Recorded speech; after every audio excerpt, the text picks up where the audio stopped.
وعليكم السلام ورحمة الله وبركاته.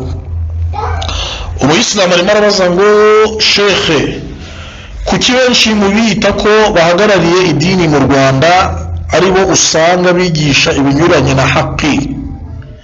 Ese nuko batabizi cyangwa babikandagira babireba? Ese kutabumvira kuri ibyo Allah akwandikaho ibyaha? Mudusobanurire ngo barakallahu fikum.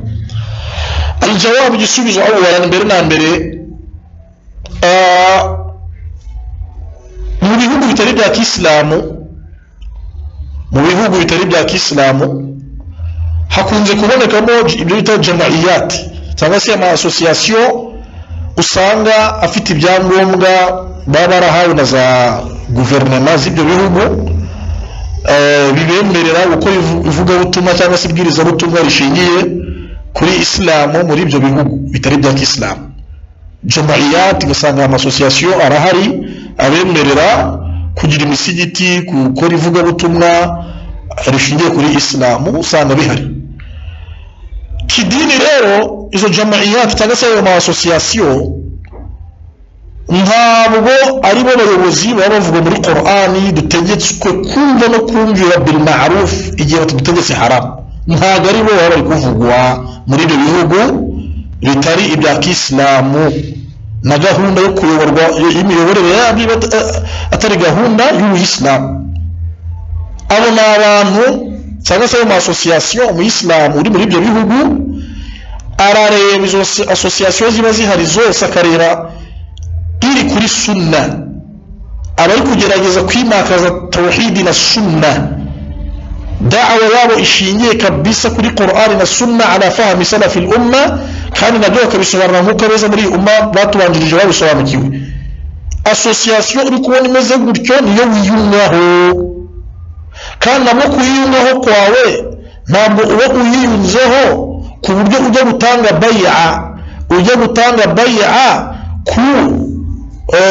kuhagarariye wenda mu bandi wahawe impapuro n'izo government n'ibiki, wowe ntabwo aba ari we witwa ngo niwe muyobozi muvuga muri Qur'ani mugomba kumvira.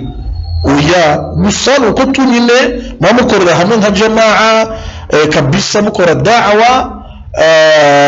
Icyo gihe abamenyi ajazo zalika barabyemeje ko icyo gihe ntabwo byakwitwa ngo nagatsiko, igihe babahaye ibipapuro kugira ngo mukore da'wa iri kuri sunna, ariko n'uwaba bihagarariye nk'izina kugira ngo uzajye witaba bahamagawe, icyo gihe ntabwo yitwa ko ari umuyobozi uvuga muri Qur'an na sunna.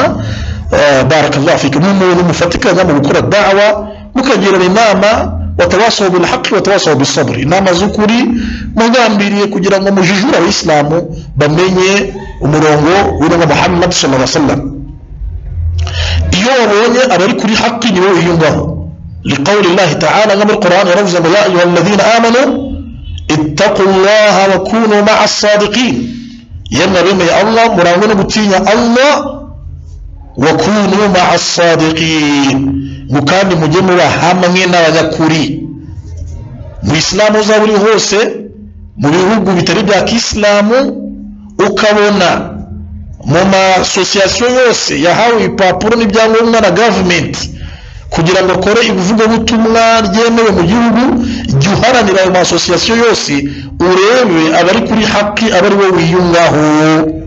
Uko twarabivuze turanabisobanura cyane yuko mu bihugu bitari bya Kisilamu wa muyobozi uvuga muri Qur'ani na sunna, naam, duhabayya nitumwigumureho, kabone ubwo yakora amakosa apfa kuba atarava mu idini, uwo nguwo ibyo ngibyo birebana n'abayobozi ba Kisilamu kandi babandi bafite igisirikare, abaperezida, abami, babandi kabisa bafite ugutegeka, icyo bavuze cyo kubahirizwa, icyo babujije kikarekwa, kuko nyine ari bo baba kontrola igihugu mu mpande zose.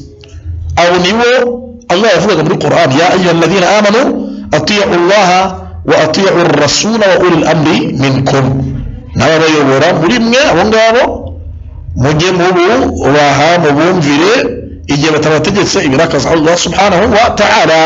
naho mu gihugu cya Kisilamu uwo muyobozi bavuga ahubwo muri Qur'an na Sunna kubera ko badahari icyo gihe aba bahagarariye amasosiyasiyo n'abantu bo kwiyungaho iyo uri kubona gahunda yabo y'ibwiriza butumwa koko iri ku murongo mwiza. Ariko iyo uri kubona izo jamaiyat cyangwa se amasosiyasiyo gahunda yibereye atari Qur'an na Sunna ntabwo babamo kabisa. Alhamdulillah Allah radushoboje yari yose tumaze kubona ibyo yibereyemo tuyivaho, tumaze kubona ko umurongo wa da'wa ibwiriza butumwa ryabo riri gupingana na Qur'an na Sunna wa ma kana alayhi salaful umma ndetse n'ibyo beza bariho muri umma batubanjirije. Alhamdulillah Allah radushoboje tuyivamo lillahi kubera Allah rajina ila Allah madha tuyivamo twiteze kuri Allah kazabiduhembera subhanahu wa ta'ala. Icyo ni cyambere abantu bagomba kumenya. Amma naho icyo ni cyambere. Icya kabiri ubwo rero icyo nashaka kwerekana ni kira warubajije ati se umuntu aramutse abonye nk'abo ngabo bari gukora ibinyuranyije na Qur'an na Sunna ngo ubasuzuguye cyangwa ngo ntugendere ku byabo ngo wakoze icyaha, nta cyaha ubukoze. Allah ahubwo arabiguhembera iyo umaze kubona ibyo bibereyemo katari umurongo wa mutume ukavuga uti ngewe ntabwo ndi kumwe nawe ukabavaho. Alhamdulillah Allah abazabiguhembera. Barakallahu fikum. Kuko ntabwo yitwa gusuzugura umuyobozi wavuzwe muri Qur'an. Ntabwo ayo masosiyasiyo y'abayobozi baba bakuriye ari bo bavuzwe muri Qur'an. Nuwabaha bay'a ababahaye bay'a bid'iyya ni bay'a ya bid'a. Ugiye kubaha bay'a ishingiye kuri bid'a kuko bay'a ihabwa waliyul amri shar'an wa uvuga muri Qur'an na Sunna bikaba haramu naqd al bay'a gucukubiri niyo bay'a watanze. Amma ulai nawo abangaba bandi niyo bihugu bya Islam bahagarariye amasosiyasiyo abangaba ntabwo ari bavuga muri Qur'an na Sunna. Barakallahu fikum. Thaniyan cyakabiri duhora tubivuga muri ibi bihe tugezemo, umuntu wese utazakurikira Qur'an na Sunna kandi abyige ku bashikhe bari kuri Sunna azayoba, agiye kuzayoba wala iyad billah, keretse Allah kugiriye imwaka gutabara. Duhora tubivuga ibi ni ibihe bya nyuma mutume yahanuye.